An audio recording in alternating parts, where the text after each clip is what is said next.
Doy la cordial bienvenida a Paulo Botta. Él es experto en relaciones internacionales y director del Centro para Estudios del Medio Oriente Contemporáneo, con sede en Buenos Aires, Argentina. Muchísimas gracias, profesor Botta, por acompañarnos hoy y plantear este análisis. ¿Cómo está usted? Hola, buenos días. Muchísimas gracias a ustedes por invitarme. Este escenario, sin duda, es muy interesante para analizarlo, profesor Botta. ¿Cómo lo define usted? Mire, yo creo que hay dos elementos que debemos tener en cuenta, uno de carácter positivo y uno de carácter, diríamos, negativo. El de carácter positivo es que esta decisión del presidente Trump ha hecho volver a Estados Unidos a la región de Medio Oriente, donde en los últimos meses, luego del viaje al Golfo en junio de este año, pues parecía que la diplomacia norteamericana y la política exterior norteamericana en general había perdido la iniciativa, tomando en cuenta el papel de Rusia, el papel de Irán, y por lo tanto creo que lo positivo es que vuelve a quedar claro que Estados Unidos tiene un papel a desarrollar en la región de Medio Oriente. El aspecto negativo es que más allá de las consecuencias que pueda tener este anuncio que ha realizado el presidente, lo que no queda claro, y eso creo que muchos analistas coinciden, es exactamente cuál es la estrategia que se quiere conseguir. Esto es, con esta medida, ¿hacia dónde va Estados Unidos? ¿Por qué hago esta pregunta? Porque a nadie se le escapa que esta medida ha generado incluso debate dentro del mismo Estados Unidos. Esto es, la decisión de Trump no es una decisión consensuada del Departamento de Estado, de la Comunidad de Seguridad e Inteligencia. Hay muchas organizaciones dentro del proceso de toma de decisión de Estados Unidos que no están a favor. Por lo tanto, digo que es lo negativo porque no queda en claro si es una decisión que se ha tomado con una finalidad de política interna, de lograr el apoyo en base a lo que había prometido en su campaña electoral, si forma parte de una estrategia a largo plazo para hacer que Estados Unidos tenga un papel preponderante en el proceso de paz. Por lo tanto, creo que como eso todavía no está seguro, me atrevería a calificarla de negativa. A su juicio, profesor Botta, ¿cuál es en este momento el impacto que tiene esta medida dentro de un proceso de negociación que, si bien no está activo, ha tomado mucho tiempo?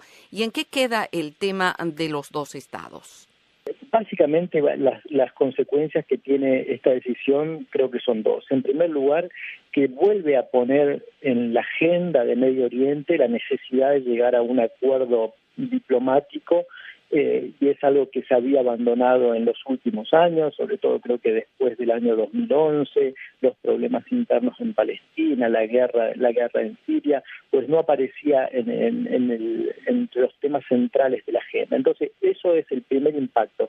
Creo que va a obligar a las partes, tanto árabes como israelíes, cuando digo árabes también digo los países del Golfo, a volver a poner el tema palestino dentro de su agenda de política exterior. Ese creo que va a ser la primera de las consecuencias.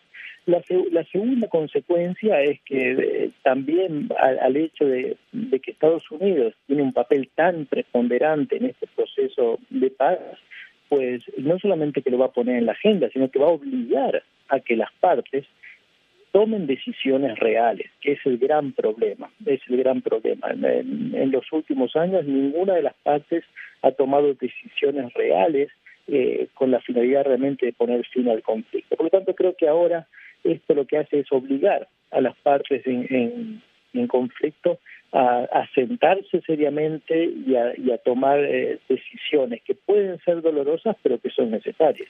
Profesor Botta, ¿esto plantea un cambio geopolítico en la región y cuáles son los riesgos específicos para los Estados Unidos con una medida de esta naturaleza? Mire, un cambio geopolítico no creo que lo sea, lo ha dicho ayer en su discurso el presidente Trump, lo que viene a reconocer una realidad, ¿no? Esto es, Jerusalén de hecho funciona como la capital del Estado de Israel, aunque no de derecho. Por lo tanto, no creo que haya una modificación sensible, sí desde el punto de vista jurídico y desde el punto de vista diplomático. Las principales consecuencias negativas que puede tener para los Estados Unidos es, como le decía hace unos momentos, en que si no hay realmente una estrategia clara, pues los pocos aliados que hoy tiene Estados Unidos en la región encontrarían la excusa perfecta para dejar de apoyar, por lo menos abiertamente y en público, la política exterior norteamericana. Los riesgos de seguridad han existido, existen y seguirán existiendo. La oposición abierta y violenta hacia Estados Unidos existió, existe y seguirá existiendo, por lo tanto no es que esto genere un cambio significativo. Pero por lo tanto creo que el gran problema es este, ¿no? Que los principales aliados, por lo menos abiertamente, comiencen a ser más críticos hacia Estados Unidos. Desde luego. Profesor Pablo Bota, muchísimas gracias por la gentileza que ha tenido de acompañarnos hoy. Él es experto en relaciones internacionales, director del Centro para Estudios del Medio Oriente Contemporáneo, con sede en Buenos Aires, Argentina. Un placer saludarlo. Gracias. Muchísimas gracias a ustedes. Hasta luego.